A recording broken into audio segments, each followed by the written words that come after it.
नमस्कार साथियों, मैं दीपांकर राज आप सभी का फिर से अपने इस यूट्यूब चैनल पर स्वागत करता हूं और आप सभी को आपकी आने वाली सभी परीक्षाओं के लिए शुभकामनाएं देता हूं। इस कोरोना काल के समय जैसे कि आप सबको विदित है कि लॉकडाउन है और मैं आप सभी के सुरक्षित रहने की कामना करता हूं। तो इस लॉकडाउन अवधि में मैं इतिहास की सीरीज़ शुरू कर रहा हूं, जिसमें आज मैं प्राचीन भारत के इतिहास से इसकी शुरुआत करूँगा, ठीक है? जिसके अंतर्गत हम प्रागैतिहासिक काल को देखेंगे, उस पर चर्चा करेंगे और इस सीरीज़ को मैं आगे भी जारी रखूँगा। अगर आपने इसे अधिक से अधिक पसंद किया, तो मैं इस सीरीज़ को आगे जारी रखूँगा, ठीक है? तो हम इसकी शुरुआत करेंगे प्राचीन भारत के इतिहास से। आगे चलते हैं। प्राचीन भारत का इतिहास, ठीक है?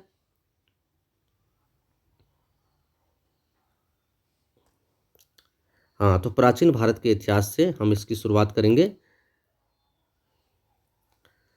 प्राचीन भारत का इतिहास, ठीक है? तो इसके अंतर्गत हम देखते हैं, अतीत की घटनाओं का क्रमबद्ध अध्ययन इतिहास कहलाता है, ठीक है? तो अतीत की घटनाओं का क्रमबद्ध अध्ययन इतिहास कहलाता है और इतिहास शब्द का जो अर्थ है भारतीय संदर्भ में, कि इतिहास शब्द का अर्थ है यह निश्चित था, ठीक है? यह निश्चित था, मतलब कि पूर्व घटनाएं, ठीक है? यह निश्चित था। और ग्रीस के लोग जो ग्रीस के लोग ठीक है, ग्रीस के लोग इतिहास के लिए शब्द के लिए इतिहास के लिए हिस्ट्री शब्द का प्रयोग करते थे, ठीक है? जिसका अर्थ होता है बुनना। आप इससे अंदाज़ा लगा सकते हैं, एक अनुमान लगा सकते हैं कि किसी भी घटना या किसी भी परिस्थिति का एक उसको क्रमबद्ध रूप से उसका वर्णन करना, जिसको हम वो लोग हिस्ट्री कहते थे, ठीक है? किसी भी घटना, किसी भी परिस्थिति का और किसी भी स्थान विशेष में कोई कार्यक्रम हो रहा है या कोई घटना घट रही है, तो उसका क्रमबद्ध रूप से वर्णन करने का का त इससे आप तादात्म्य बैठा सकते हैं हिस्ट्री शब्द से, जिसका अर्थ होता है बुनना, ठीक है? आगे चलते हैं। हेरोडोटस को इतिहास का जनक माना जाता है। आप जानते हैं कि फादर ऑफ हिस्ट्री हेरोडोटस को माना जाता है। आगे चलते हैं। अध्ययन की सुविधा के लिए इतिहास को 3 कालों में बाँटा जाता है। ये काल हैं, नंबर 1 प्रागैतिहासिक काल, 2 आद्य ऐतिहासिक काल और नंबर 3 ऐतिहासिक काल, ठीक है? नंबर 1 प्रागैतिहासिक काल, नंबर 2 आद्य ऐतिहासिक काल, नंबर 3 ऐतिहासिक काल। आगे चलते हैं। जिस काल का कोई लिखित साक्ष्य नहीं मिलता है, उसे प्रागैतिहासिक काल कहते हैं, ठीक है? इस काल का कोई लिखित साक्ष्य नहीं मिलता है। और आद्य ऐतिहासिक काल में लिपि के साक्ष्य तो मिलते हैं, परंतु उनके अपठित या दूरभूत होने के कारण उनसे कोई निष्कर्ष नहीं निकलता, ठीक है? प्रागैतिहासिक काल के तो लिखित साक्ष्य मिलते ही नहीं, ठीक है? लेकिन जो आद्य ऐतिहासिक काल के लिखित साक्ष्य तो हैं, लेकिन उसकी भाषा को अभी तक पढ़ा नहीं जा सका है। जैसे कि सिंधु घाटी सभ्यता आद्य ऐतिहासिक काल के अंतर्गत आती है, जिसकी लिपि को अभी तक पढ़ा नहीं जा सका है और जो उसके जो अध्ययन के स्रोत अभी तक जो पुरातात्विक अवशेष हैं, उन्हीं पर आधारित है उनके अध्ययन के स्रोत, ठीक है? आगे चलते हैं। जिस काल से लिखित विवरण मिलने लगते हैं, वह ऐतिहासिक काल कहलाता है, ठीक है? और ऐतिहासिक काल मतलब जिस काल से आपको इतिहास की जानकारी के लिए लिखित विवरण इस काल से मिलने लगते हैं, इसे हम ऐतिहासिक काल कहते हैं। आगे चलते हैं। अब यहाँ देखिए आप इसको समझिए कि जो इतिहास है, इतिहास को अध्ययन की सुविधा के लिए 3 भागों में बाँटा जाता है, प्रागैतिहासिक काल, आद्य ऐतिहासिक काल और ऐतिहासिक काल, ठीक है? और उसके बाद हम प्रागैतिहासिक काल को देखते हैं। तो प्रागैतिहासिक काल को अध्ययन की सुविधा के लिए बाँटा जाता है 3 भागों में। एक तो पुरापाषाण काल, मध्यपाषाण काल और नवपाषाण काल। जो पुरापाषाण काल है, वो 8000 ईस्वी पूर्व तक का काल है, जब से मानव की उत्पत्ति हुई। और मध्यपाषाण काल 8000 ईस्वी पूर्व से 4000 ईस्वी पूर्व तक का माना जाता है और नवपाषाण काल माना जाता है 4000 ईस्वी पूर्व से 2500 ईस्वी पूर्व तक का, ठीक है? और 2500 ईस्वी पूर्व के बाद फिर सिंधु घाटी सभ्यता का काल आ जाता है। आगे चलते हैं। अब देखिए हम यहाँ पर आद्य ऐतिहासिक काल को देखेंगे। तो आद्य ऐतिहासिक काल को अध्ययन की सुविधा के लिए दो भागों में बांटा जाता है, एक तो सिंधु घाटी की सभ्यता और एक वैदिक सभ्यता। ठीक है, क्योंकि इनकी जो सामग्री है, लिखित सामग्री मिली तो है लेकिन पूर्ण रूप से पढ़ी नहीं जा सकी। अब सिंधु घाटी सभ्यता का काल है 2500 ईस्वी पूर्व से 1500 ईस्वी पूर्व तक का, और आद्य ऐतिहासिक काल के अंतर्गत जो वैदिक सभ्यता है उसका काल है 1500 ईस्वी पूर्व से 600 ईस्वी पूर्व तक का काल वैदिक सभ्यता का है।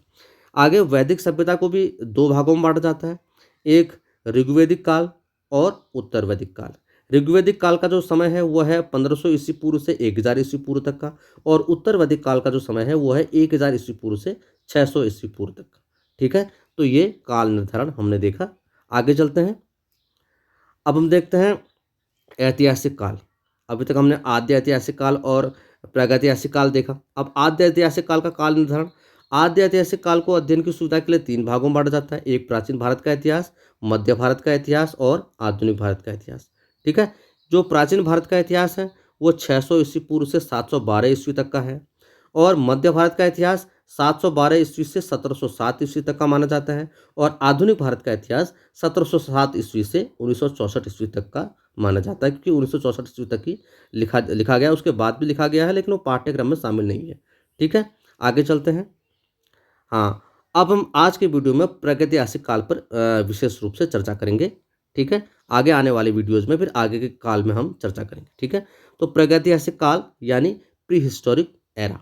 ठीक है, इसके बारे में हम चर्चा करते हैं। वह काल जिसमें मानव किसी भी प्रकार की लिपि या स्क्रिप्ट अथवा लेखन कला से परिचित नहीं था, उसे प्रागैतिहासिक काल या प्रस्तर युग, पाषाण काल के नाम से भी जाना जाता है। ठीक है, प्रागैतिहासिक काल के अंतर्गत मानव उत्पत्ति से लेकर लगभग 3000 ईस्वी पूर्व के मध्य का समय आता है। ठीक है, पाषाण काल एवं ताम्र पाषाण काल का अध्ययन इसी काल के अंतर्गत किया जाता है।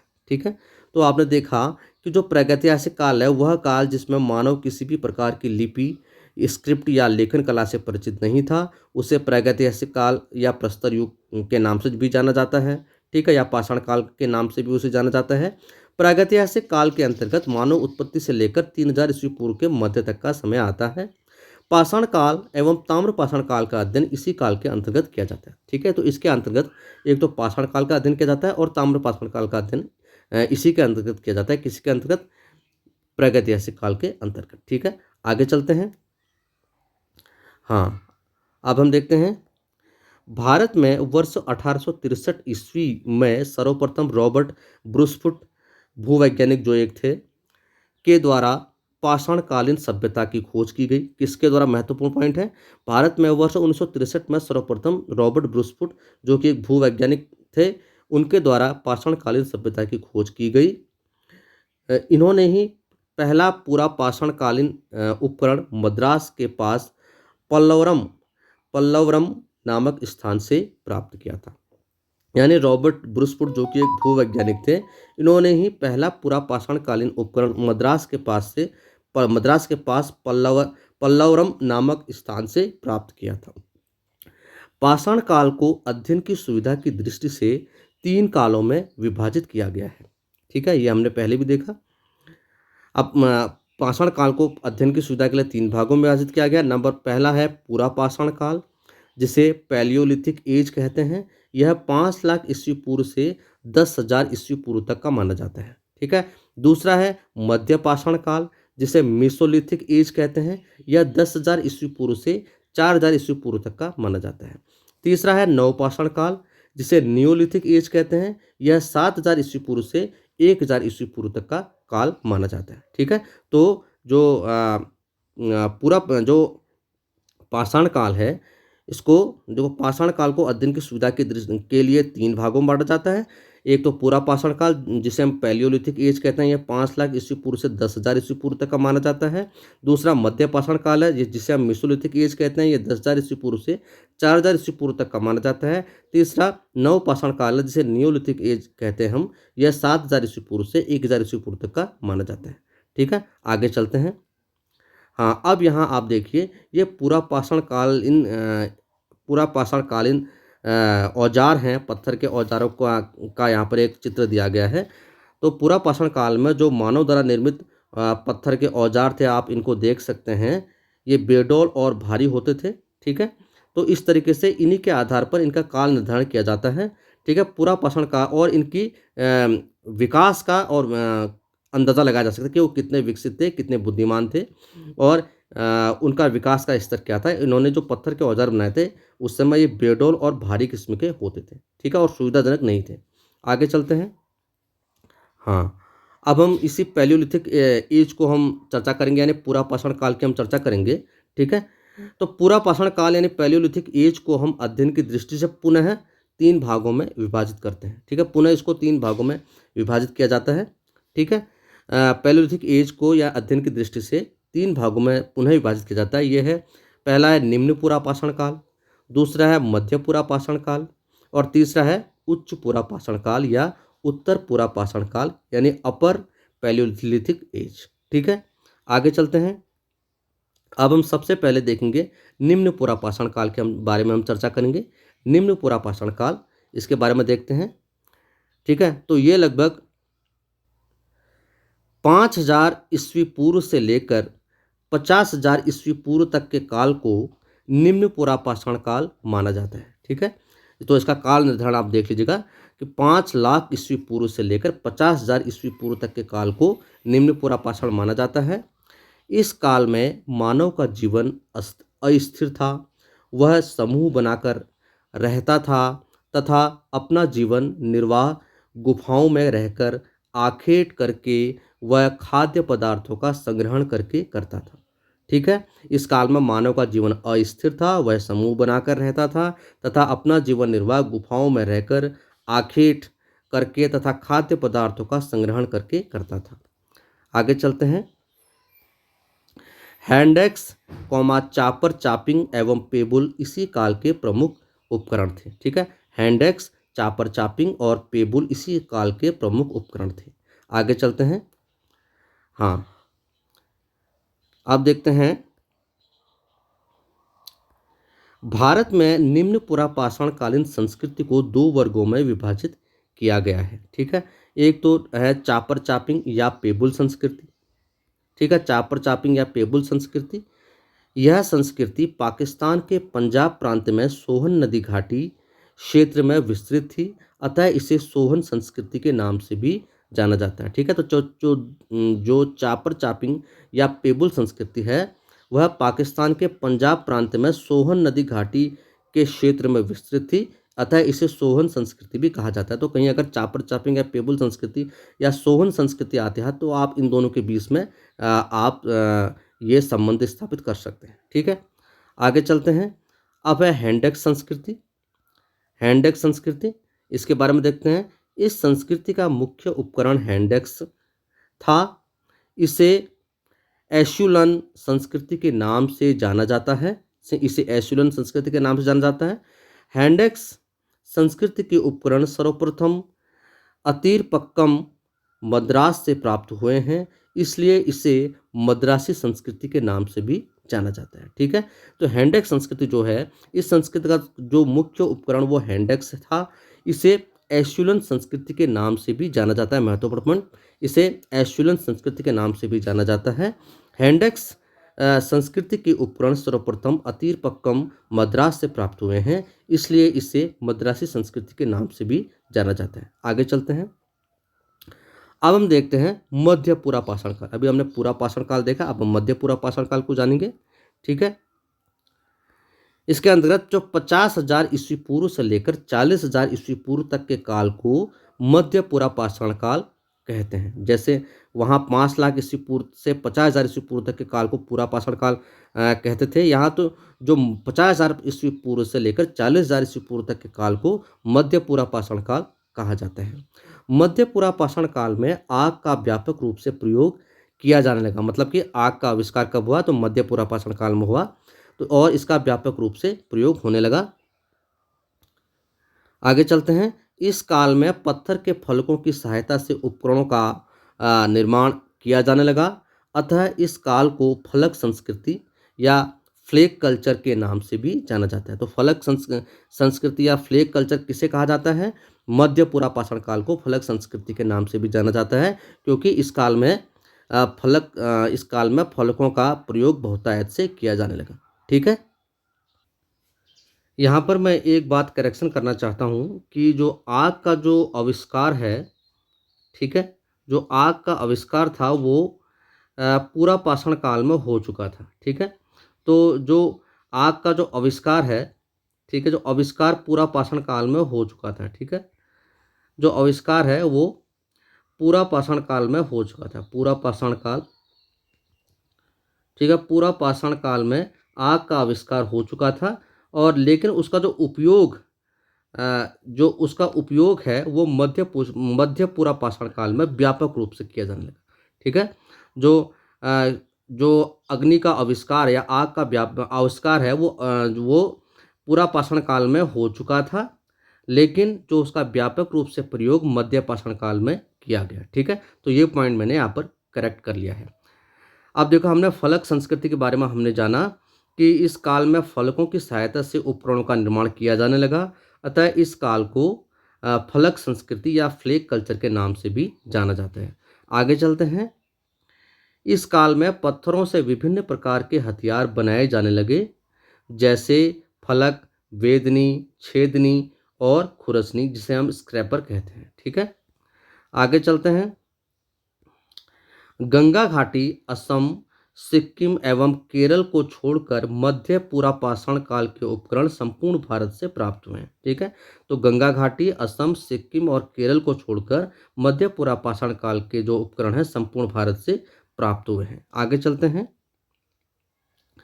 अब हम देखते हैं उच्च पुरापाषाण काल। ठीक है। उच्च पुरापाषाण काल या उत्तर पुरापाषाण काल, जिसे हम कहते हैं अपर पैलियोलिथिक एज, इसके बारे में जानेंगे। तो इसकी जो काल अवधि है वो है 40,000 ईस्वी पूर्व से लेकर 10,000 ईस्वी पूर्व तक। ठीक है।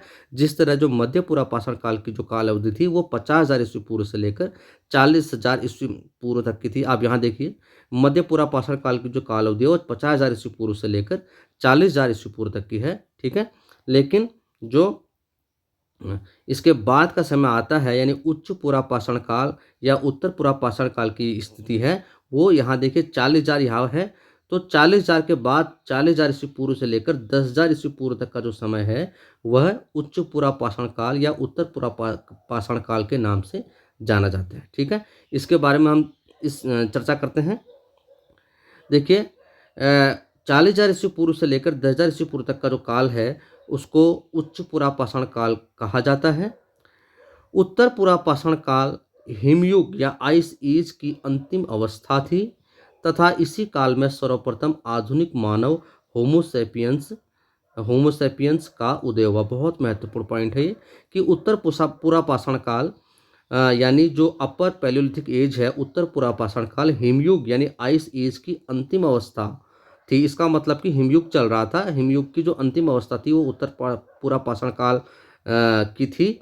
और इसी काल में सर्वप्रथम आधुनिक मानव, जिसे हम होमोसेपियंस कहते हैं, उसका उदय हुआ। आधुनिक मानव होमोसेपियंस का उदय कब हुआ? उत्तर पुरापाषाण काल में। महत्वपूर्ण पॉइंट। आगे चलते हैं। हाँ, अगला पॉइंट है, इस काल में मानव शैलाश्रयों यानी जो रॉक शेल्टर थे तथा गुफाओं केव्स में रहने लगा। मतलब शैलाश्रय यानी रॉक शेल्टर, चट्टानों के नीचे जो आवास पर रह जाते हैं, और इसके अलावा गुफाओं या केव्स में रहने लगा तथा इनमें चित्रकारी करने लगा। अपनी अभिव्यक्ति के लिए चित्रकारी करने लगा शैलाश्रयों में और गुफाओं में रहने लगा और वहाँ चित्रकारी करने लगा अपनी अभिव्यक्ति के लिए। ठीक है, करने लगा था। भीमबेटका की गुफाओं यानी जो मध्य प्रदेश में स्थित है, भीमबेटका की गुफाओं से उत्तर पुरापाषाण काल के चित्रकारी के साक्ष्य प्राप्त हुए हैं। ठीक है। इस काल में चूंकि मनुष्य शैलाश्रयों और केव्स में यानी गुफाओं में रहने लगा था और वहाँ चित्रकारी करने लगा था दीवारों पर, तो भीमबेटका की जो गुफाएं हैं जो कि मध्य प्रदेश में हैं और उसके बारे में कहा जाता है कि वह उत्तर पुरापाषाण काल की ही हैं। तो इस काल की जो ये गुफाएं भीमबेटका की गुफाएं हैं, यहाँ से उत्तर पुरापाषाण काल के चित्रकारी के अवशेष प्राप्त हुए हैं। ठीक है। अगला पॉइंट है, इस काल के उपकरण बेलन घाटी, जो कि उत्तर प्रदेश में है, आंध्र प्रदेश, कर्नाटक, झारखंड, महाराष्ट्र, मध्य प्रदेश और बिहार के पठारी भाग से प्राप्त हुए हैं तथा इस काल के प्रमुख उपकरण तक्षणी, चाकू, स्क्रैपर, बेधक तथा बेधनियाँ हैं। ठीक है, तो इस काल के उपकरण बेलन घाटी उत्तर प्रदेश, आंध्र प्रदेश, कर्नाटक, झारखंड, महाराष्ट्र, मध्य प्रदेश और बिहार के पठारी भाग से प्राप्त हुए हैं तथा इस काल के प्रमुख उपकरण तक्षनी, चाकू, स्क्रैपर, बेधक और बेदनियाँ हैं। आगे चलते हैं। अगला पॉइंट, जैसे यहाँ पर एक नोट है कि बेलन घाटी जो इलाहाबाद जिले में स्थित है, इलाहाबाद जिले उत्तर प्रदेश में स्थित है, में स्थित लोहदा से हड्डियों से निर्मित नारी की मूर्ति मिली है। ठीक है, तो अगर क्वेश्चन आए कभी कि हड्डियों से निर्मित नारी की मूर्ति कहाँ से मिली है, तो वो मिली है बेलन घाटी, इलाहाबाद जिला, बेलन घाटी, इलाहाबाद उत्तर प्रदेश में स्थित लोहदा से हड्डियों से निर्मित नारी की मूर्ति मिली है। ठीक है, आगे चलते हैं। हाँ, यहाँ आप देखिए ये कुछ मध्य पाषाण कालीन औजार यहाँ पर दिए गए हैं। ठीक है, ये देखिए आप मध्य पाषाण कालीन पत्थर के औजार कुछ देख सकते हैं। यहाँ कुछ लकड़ी का भी प्रयोग किया गया है। ठीक है, तो मध्य पाषाण काल के जो हथियार आप देख रहे हैं, उसके जो औजार देख रहे हैं आप, वो पूरा पाषाण काल से कुछ विकसित अवस्था में आप देख रहे हैं। ठीक है, जिस तरह आपने मध्य पूरा पाषाण काल के पूरा पाषाण काल के आपने हथियार देखे, औजार देखे, वो बेडोल और भारी किस्म के थे। लेकिन जो मध्य पूरा पाषाण काल के आप हथियार यहाँ पर देख रहे हैं, उस समय तक थोड़े विकसित हो चुके थे और सुडौल हो चुके थे। ठीक है, आप इस फोटोग्राफ में देख सकते हैं। आगे चलते हैं। अब अगले बिंदु की ओर चलते हैं। पूरा पाषाण काल और नव पाषाण काल के बीच के समय को मध्य पाषाण काल कहा जाता है। ठीक है, तो पूरा पाषाण काल और नव पाषाण काल के बीच के समय को मध्य पाषाण काल कहा जाता है। और जैसे कि आपने इसके जो यहाँ औजार देख लिए हैं, कुछ विकसित अवस्था में आप देख रहे हैं। ठीक है, तो मध्य पाषाण काल, ठीक है, आगे के औजार यहाँ से आप देख सकते हैं, यहाँ से मध्य पाषाण काल की शुरुआत होती है। ठीक है, तो पूरा पाषाण काल और नव पाषाण काल के जो बीच का समय है, उसको मध्य पाषाण काल कहा जाता है। इस काल में जलवायु गर्म और हिमयुग के समाप्त हो चुका था। ठीक है, जो कि हिमयुग चल रहा था और जलवायु गर्म हो चुकी थी और हिमयुग समाप्त हो चुका था। ठीक है, इस काल में बर्फ का स्थान घास से भरे मैदानों व वृक्षों ने ले लिया तथा इस काल के मानव ने पशुपालन करना भी प्रारंभ कर दिया। ठीक है, क्योंकि हिमयुग की समाप्ति हो गई थी। उसके बाद जलवायु अनुकूल होने पर बर्फ़ के स्थानों में घास जम गई, तो बर्फ़ के स्थानों का स्थान घास से भरे मैदानों और वृक्षों ने ले लिया और इस काल के मानव ने पशुपालन करना भी आरंभ कर दिया। ठीक है, आगे चलते हैं। आदमगढ़ या आजमगढ़ जो कि मध्य प्रदेश में है और बागौर राजस्थान से पशुपालन के प्राचीनतम साक्ष्य प्राप्त हुए हैं। ठीक है, जो लगभग 5000 ईस्वी पूर्व के हैं तथा सर्वप्रथम इसी काल के मानव कंकाल प्राप्त हुए हैं। ठीक है, तो आजमगढ़ मध्य प्रदेश और बागौर राजस्थान से पशुपालन के प्राचीनतम साक्ष्य प्राप्त हुए हैं, जो कि लगभग 5000 ईस्वी पूर्व के हैं तथा सर्वप्रथम इसी काल के मानव कंकाल प्राप्त हुए हैं। ठीक है, तो आजमगढ़ मध्य प्रदेश से सर्वप्रथम पशुपालन के अवशेष कहाँ से प्राप्त हुए हैं?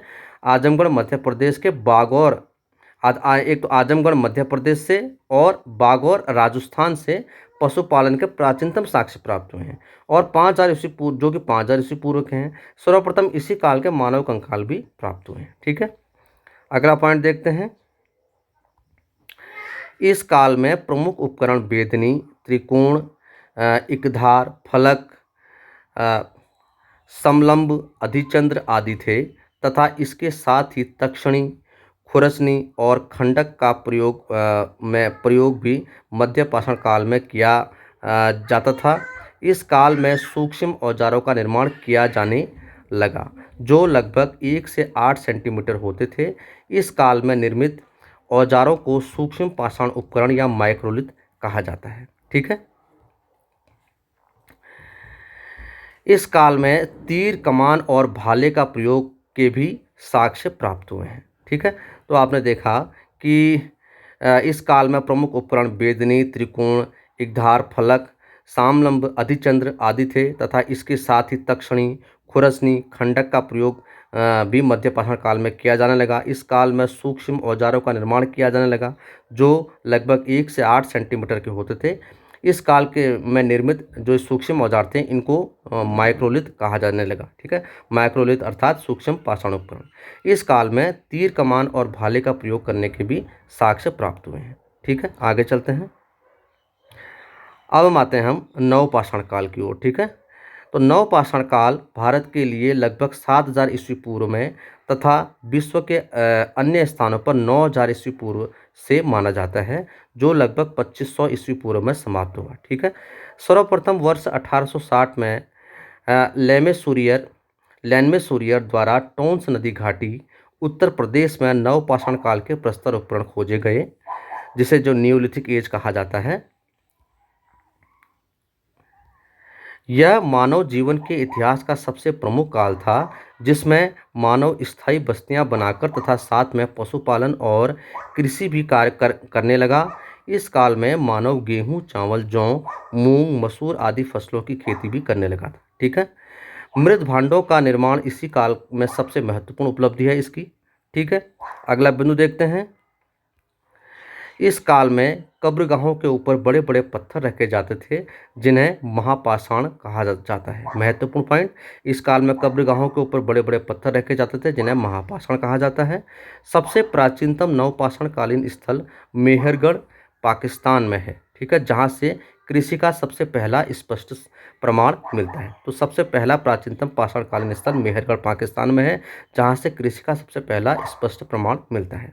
ठीक है, तो ये थे ये नवपाषाण कालीन बिंदु हैं। ठीक है, मृद भांड का निर्माण नवपाषाण काल से ही प्रारंभ हुआ। कृषि और स्थायी बनाकर मनुष्य ने रहने लगा और पशुपालन भी नवपाषाण काल से प्रारंभ होने लगा। ठीक है, और 1860 में लैनमेसूरियर और ने टोंस नदी घाटी उत्तर प्रदेश से नवपाषाण कालीन प्रस्तर उपकरण की खोज की। ठीक है, और विश्व के संदर्भ में 9000 ईस्वी पूर्व से माना जाता है नवपाषाण काल, और भारत के संदर्भ में 7000 ईस्वी पूर्व से नवपाषाण काल माना जाता है। ठीक है, आगे चलते हैं। अगला पॉइंट है बुर्ज होम कश्मीर संस्कृति में मानव जमीन के अंदर गड्ढे बनाकर गर्त कर निवास करते थे, जिन्हें बुर्ज होम करते थे, तथा यहीं से मानव के साथ कुत्ते को दफनाए जाने का भी साक्ष्य प्राप्त हुए हैं। तो जो गर्तावास है यानी जो गर्त घर हैं वो बुर्ज होम से प्राप्त हुए हैं। बुर्ज होम जो कश्मीर में है, बुर्ज होम संस्कृति में मानव जमीन के अंदर गड्ढे बनाकर या गर्त घर या गर्तवास में निवास करते थे। यहीं से मानव के साथ कुत्ते को दफनाए जाने के भी अवशेष प्राप्त हुए हैं। तो यहाँ से आपके दो प्रश्न बनते हैं कि बुर्ज होम गर्तावास कहाँ से प्राप्त हुए हैं? बुर्ज होम से प्राप्त हुए हैं, और मानव के साथ कुत्ते को दफनाए जाने का साक्ष्य भी बुर्ज होम से प्राप्त हुआ है। अगला बिंदु देखते हैं।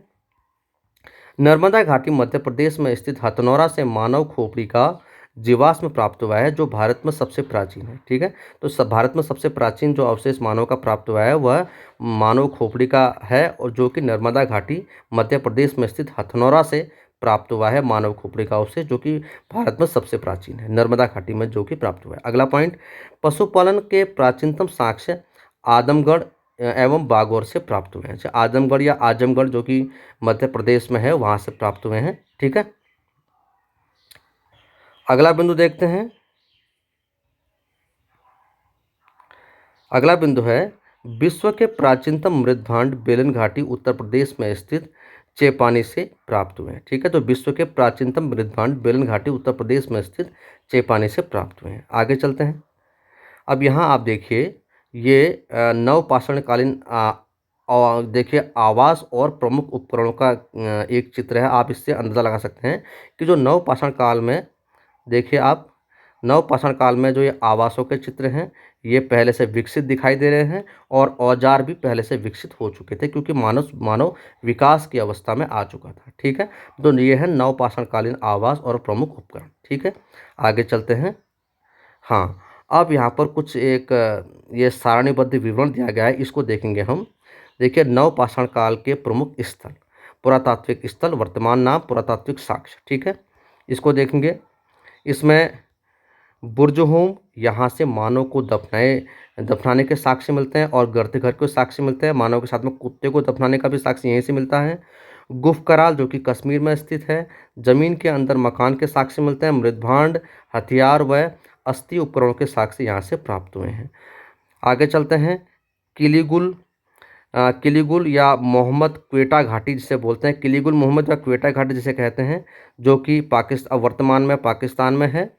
ठीक है, यहाँ से पशुपालन व कृषि के साक्ष्य प्राप्त हुए हैं। अगला बिंदु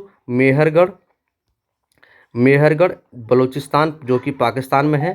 यहाँ से कृषि व मानव बस्तियों के साक्ष्य प्राप्त हुए हैं। ठीक है, जो कि प्राचीनतम है। आगे चलते हैं। अगला है पय्यामपल्ली या पय्यामपल्ली। ठीक है, यहाँ से तो पय्यामपल्ली अगला है। तो पय्यामपल्ली से यहाँ जो पय्यामपल्ली तमिलनाडु में है, यहाँ से मानव निवास स्थल के साक्ष्य प्राप्त हुए हैं। ठीक है, अगला बिंदु मास्की ब्रह्मागिरी कर्नाटक, यहाँ से पशुपालन व कृषि के साक्ष्य प्राप्त हुए हैं। अगला हलूर कोडिकल कर्नाटक, यहाँ से आखेट के में प्रयुक्त होने वाले हथियार तथा कृषि के साक्ष्य प्राप्त हुए हैं। अगला पॉइंट संगनकल्लू जो कि कर्नाटक में है, यहाँ से पशुपालन कृषि मृदभांड पाषाण के उपकरण के साक्ष्य प्राप्त हुए हैं। अगला बिंदु अगला है पिकलीहल जो कि उटनूर आंध्र प्रदेश में है, यहाँ से शंख के ढेर मानव निवास स्थल के साक्ष्य प्राप्त हुए हैं। आगे चलते हैं। अगला है चिरांद जो कि बिहार में है, यहाँ से हड्डियों के निर्मित उपकरण हिरण के सींग प्राप्त हुए हैं। अगला बिंदु कालीबंगा जो कि राजस्थान में है, यहाँ से उपकरण कृषि व मानव निवास के साक्ष्य प्राप्त हुए हैं। और जुते हुए खेत भी यहीं से कालीबंगा से ही प्राप्त हुए हैं। अगला है कोल्डी हवा या जो कि उत्तर प्रदेश में है, यहाँ से चावल की कृषि के प्राचीनतम साक्ष्य प्राप्त हुए हैं। अगला है असम, यहाँ से सरकंडे व मिट्टी के घर के साक्ष्य प्राप्त हुए हैं। अगला बिंदु है मेघालय, यहाँ से सरकंडे व मिट्टी के घर के साक्ष्य प्राप्त हुए हैं। ठीक है, तो आज के इस वीडियो में हमने प्रागैतिहासिक काल के बारे में जाना बिंदुवार। ठीक है, तो आप इस वीडियो को बार बार देखेंगे तो आपके इससे पूरा जो प्रागैतिहासिक काल के बिंदु आपके क्लियर हो जाएंगे। ठीक है, तो मुझे उम्मीद है कि ये वीडियो आपको अच्छा लगेगा और अच्छा लगा होगा, और आप इसको बार बार देखिए और इसको बार बार इसका रिवीजन कीजिए। एक सरल भाषा में आपको पूरा पाषाण काल, मध्य पाषाण काल, नव पाषाण काल के बिंदु कंठस्थ हो जाएंगे। ठीक है, तो अगर आप इस वीडियो को अच्छा रिस्पांस देंगे तो मैं इसके आगे की सीरीज़ भी लगातार जारी रखूँगा। ठीक है, तो आप इस वीडियो को देखिए और अपने कमेंट दीजिए, और ये वीडियो आपको कैसा लगा आप इसके बारे में कमेंट सेक्शन में जाकर बताइए। ठीक है, और मुझे उम्मीद है कि ये वीडियो आपको पसंद आएगा। अगर ये वीडियो आपको अच्छा लगता है तो आप इसे लाइक कीजिए, शेयर कीजिए, मेरे चैनल को सब्सक्राइब कीजिए, ताकि मैं जो भी वीडियो अपलोड करूँ वो आप तक तुरंत पहुँचे और मैं आपकी सफलता में एक योगदान दे सकूँ, भागीदार बन सकूँ। ठीक है, तो बाकी की जानकारी मैं आपको अगली वीडियो में दूंगा। अगर आप इस वीडियो को अच्छा रिस्पांस देते हैं इतिहास का, तो मैं इतिहास की सीरीज़ आगे और अच्छी तरह पेश करूंगा। ठीक है, तो आप इस वीडियो को देखिए और अपना रिस्पांस दीजिए। ठीक है, बाकी की जानकारी आपको अगले वीडियो में दूंगा। तब तक के लिए खुश रहिए, मुस्कुराते रहिए और इस कोरोना काल में अपने आप को सुरक्षित रखिए। बहुत बहुत धन्यवाद आपका। Thank you.